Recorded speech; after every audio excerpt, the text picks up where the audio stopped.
gente vai falar sobre problemas com planos de saúde. Eu já estou recebendo aqui no nosso estúdio a doutora Cláudia Nakano, que é advogada e já vai falar com a gente. Antes de eu bater papo com ela, a gente vai ver uma matéria. A não cobertura e a negativa de cobertura lideram as reclamações dos clientes de planos de saúde em São Paulo. Segundo o Procon, a constatação é o resultado de um levantamento feito com 10 planos de saúde entre os atendimentos realizados no primeiro semestre desse ano. Veja.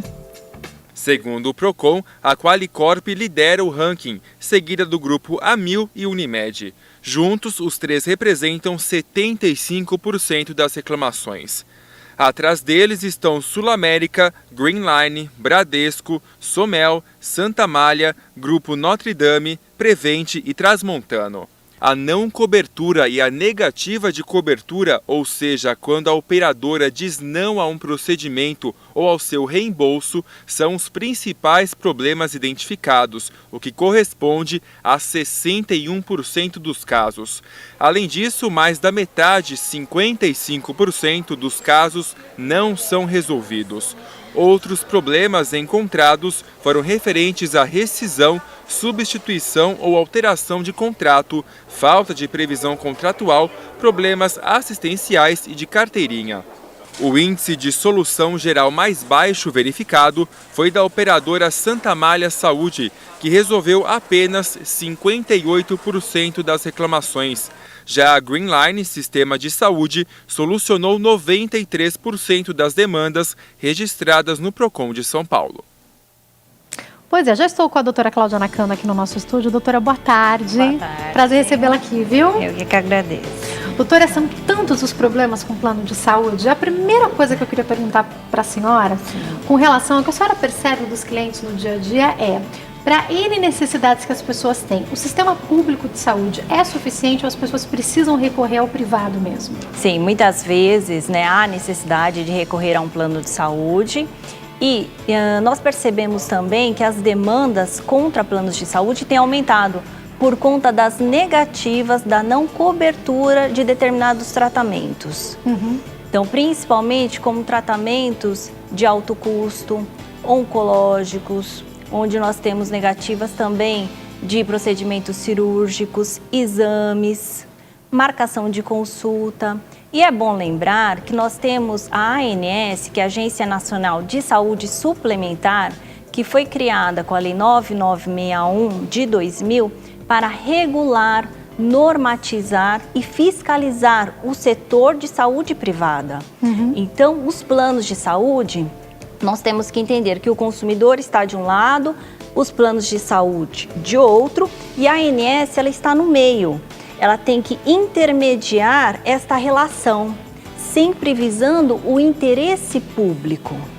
Então tem que ser o melhor para o cliente, no caso, o melhor para a população, né? Exatamente. Doutora, já aconteceu comigo, até mesmo por ter orientação de alguns advogados que vêm aqui no programa. Recentemente a minha mãe estava tentando marcar uma consulta com um especialista que na rede de plano de saúde dela não tem, mas tinha que ter, porque estava lá no livrinho, mas quando foi procurar ele havia sido descredenciado. E daí eu falei, não, mas quando ela contratou tinha, e agora, como é que faz? E daí a minha irmã estava no telefone e eu falei, olha, fala que a gente vai entrar em contato com a ANS. Quando eu disse isso, milagrosamente apareceu alguém para atender. Parece um milagre, em 5 dias eles deram uma resposta. A gente pode fazer isso mesmo, usar aquilo que a gente tem a nosso favor, não é, doutora? Exatamente, a ANS está aí para que haja realmente as denúncias, né? As denúncias elas podem ser feitas pelo portal da ANS ou mesmo pelo telefone 0800 701 9656 e onde nós temos hoje prazos máximos até mesmo para uma marcação de consulta que devem ser respeitados. E todos os prazos definidos por lei e por normas criadas pela ANS estão no site da ANS. Até esse tempo tá no site, né? Exatamente. De cada procedimento. Alguns podem demorar mais, outros podem demorar menos, né? Sim, exatamente. Agora, doutora, quando a gente fala de saúde, a gente está falando da vida. Existem situações que não dá para esperar. Por exemplo, uma cirurgia que precisa ser feita e às vezes aquela cirurgia precisa ser feita imediatamente. São N situações em que acontece. O hospital fala, não, nós não cobrimos porque o seu plano não cobre. Aí o plano fala, não, o problema é do hospital. O hospital fala o problema é do plano. E a pessoa fica naquele impasse, a pessoa doente, tendo que resolver o problema, precisando da cirurgia para ontem. Nesse caso, a justiça age com agilidade? Sim, age com agilidade, mas antes de uma demanda judicial, é importante nós percebermos que nós temos a urgência e a emergência. Urgência são os casos, por exemplo, de um acidente pessoal, de uma fratura, ou mesmo uma luxação, uma antecipação de um parto, é caracterizado como urgência. E a emergência é um agravo à doença, que pode ser uma hemorragia, pode ser uma parada cardíaca, respiratória.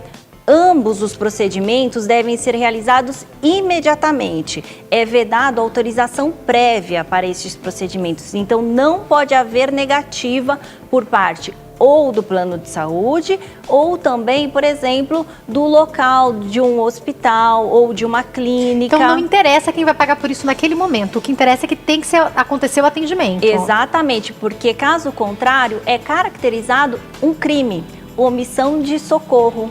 E isso está previsto no artigo 135 do Código Penal. Agora, um outro detalhe é a questão do tratamento em si. Se houver um determinado tratamento, o que a pessoa pode fazer? O consumidor ele pode encaminhar um e-mail para o plano de saúde ou mesmo por telefone, solicitar o atendimento ou que o procedimento seja autorizado e o plano de saúde tem 48 horas para dar uma resposta. Essa é uma resolução normativa criada pela ANS, número 319, que deve ser respeitada, sob pena de multa de R$30 mil. Então, o plano ele tem 48 horas para dar uma explicação, então, se vai autorizar o procedimento ou não, e o porquê desta não autorização. Em alguns casos, o cliente pode pagar por isso e depois ser reembolsado? Tendo ele razão, no caso? Sim, o reembolso deve acontecer, né? Se ele tiver razão, ele pode sim pedir até, por meio de um processo judicial, ressarcimento de valores, mas o ideal é que esse pedido seja feito administrativamente antes para o plano de saúde. Havendo a negativa, este consumidor pode recorrer ao Poder Judiciário, via advogado ou via defensor público, para que ele tenha esses direitos preservados e para que ele faça um excelente tratamento. Essas decisões hoje, elas têm saído de forma muito rápida, em menos de uma semana nós já temos decisões, porque são julgadas antecipadamente, porque muitas vezes nós falamos de vida, da saúde, e com isto a pessoa já consegue realizar o seu tratamento da melhor forma. A gente sempre precisa de um advogado nesses casos, doutora? É sempre bom ter a ajuda de um advogado? Eu diria que é sempre bom consultar um advogado de confiança ou mesmo a ANS ou o plano de saúde, o porquê da negativa. Mas é importante que, se houver esta negativa, que a pessoa recorra ao Poder Judiciário para que consiga realizar o seu tratamento de forma digna. Doutora, vou fazer algumas perguntas que eu acho que são importantes, algumas dicas para a hora da pessoa escolher o plano de saúde dela, né? E o que eu percebo hoje é que para uma pessoa física, por exemplo, sozinha conseguir um plano de saúde, está cada vez mais difícil, porque agora os planos, eles geralmente estão associados à empresa, enfim, tem N situações complicadas hoje. Mas eu queria que a senhora explicasse para nós, tem alguma coisa que a gente sempre deve levar em consideração? Nos contratos, podem ter coisas ali que a gente não entende? É bom levar um advogado na hora de contratar um plano de saúde? Na verdade, é importante verificar as cláusulas do contrato e verificar se aquele plano ele está enquadrado na Lei 9656 de 98. Porque nós temos 3 tipos de plano. Os planos antigos, que são contratados antes de janeiro de 99. Que continuam existindo, então? Continuam existindo, porque muitas pessoas contrataram antes de 1999. Os planos adaptados, que são os antigos, mas que foram adaptados à Lei 9656 de 98. E os planos novos, a partir de 99, estes que foram contratados. O que ocorre? Muitas vezes, o plano antigo não adaptado, ele tem cláusulas no contrato que barram tratamentos, coberturas, que muitas vezes estão no rol da ANS. Então, hoje nós temos um rol de obrigatório de condutas e procedimentos que devem ser realizados pelos planos de saúde e que foram muitas vezes esquecidos pelos planos antigos porque não existia uma lei antes de 1998.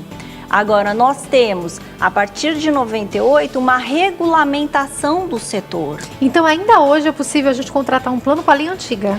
Não, os planos antigos, eles já foram contratados antes de 1999 e permaneceram assim, os que não foram adaptados.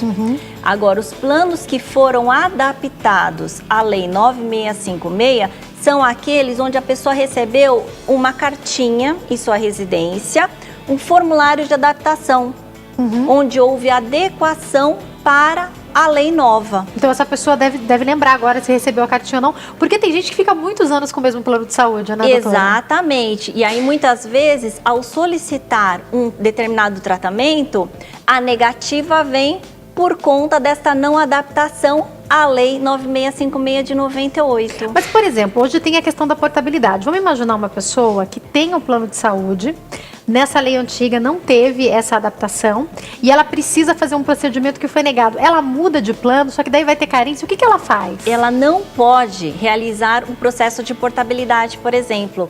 A portabilidade, ela pode ser feita para pessoas que tenham planos novos, contratados a partir de janeiro de 1999, pelo menos 2 ou 3 anos de plano de saúde, pode ser realizado no contrato, no aniversário do contrato do plano ou até 4 meses a partir desta data. Qual o conselho que a senhora dá para quem está com esses planos antigos ainda? Verificar junto à operadora se a possibilidade desta adaptação à Lei Nova 9656 de 98, porque a operadora de saúde, o plano de saúde, tem a obrigação de encaminhar o formulário para adaptação. E o consumidor, ele deve avaliar se é interessante essa adaptação ou não. Porque muitas vezes aumenta-se a cobertura, mas a mensalidade também pode aumentar. Então tem que haver um equilíbrio. Mas é importante sim que os planos estejam de acordo com esta Lei 9656 de 98 para que tenham essas novas coberturas que estão sendo inseridas dia a dia no rol da ANS. Para novas aquisições, qual a dica que a senhora pode dar, doutora? Verificar principalmente todos os novos procedimentos que estão sendo elencados nesse rol, né? As novas coberturas da ANS e principalmente a questão da portabilidade, porque muitas pessoas já têm planos, mas ao querer um outro plano de saúde, por exemplo, muitas vezes perde-se a carência. E não há necessidade da perda da carência, porque a pessoa pode ter a carência e esta carência pode ser levada para um novo plano de saúde, desde que faça esse processo da portabilidade. É só prestar atenção, né? Às vezes a gente perde porque a gente não presta atenção naquilo que a gente já tem direito, não é, doutora? Sim.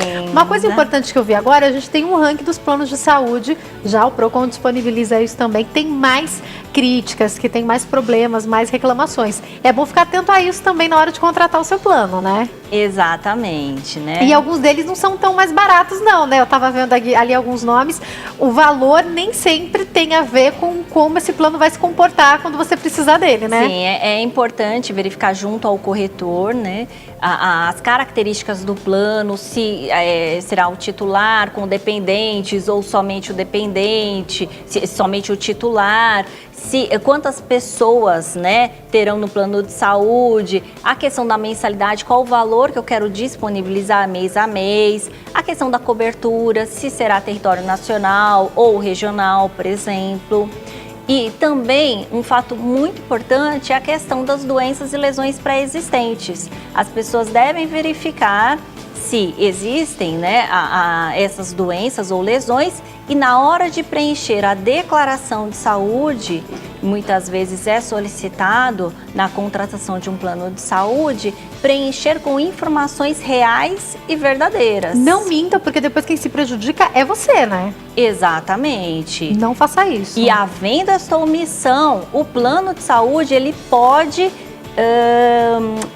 até encerrar o contrato do plano de saúde. A pessoa fica sem plano de saúde. Exatamente. Doutora, com quanto tempo de atraso a pessoa pode perder o plano de saúde? 2 meses consecutivos ou não, a pessoa pode perder o plano de saúde. A operadora de saúde tem a faculdade de encerrar. Só para a gente finalizar, uma outra pergunta interessante. Alguns planos de saúde ainda fazem isso. Quando a pessoa chega para passar em consulta, pede-se o boleto do pagamento do plano de saúde. Isso é legal? Pode-se pedir esse boleto, doutora? O boleto, as pessoas quando pedem... Quando você chega, por exemplo, para passar em consulta, às vezes te pedem esse boleto de pagamento. Você pagou o plano? Deixa eu ver o boleto. Isso já aconteceu algumas vezes com pessoas que eu conheço. Pode-se pedir? Na esse verdade pagamento, não há esse boleto? necessidade, né? Por conta que existe uma relação já do plano de saúde A carteirinha com já o deveria... consumidor, tem a carteirinha, né, com o período. Então, não há necessidade desta solicitação, né? Bom, infelizmente o nosso bate-papo acabou, mas foi um prazer receber a senhora aqui. Obrigada por esclarecer as nossas dúvidas. Eu que agradeço. Infelizmente a gente precisa de plano de saúde no nosso país, né, doutora? O Sistema Único de Saúde não é suficiente pra gente e a gente espera que a ANS cada vez mais melhore pra gente essa situação com os planos de saúde e tem melhorado bastante, né, doutora? Sim, sem dúvida.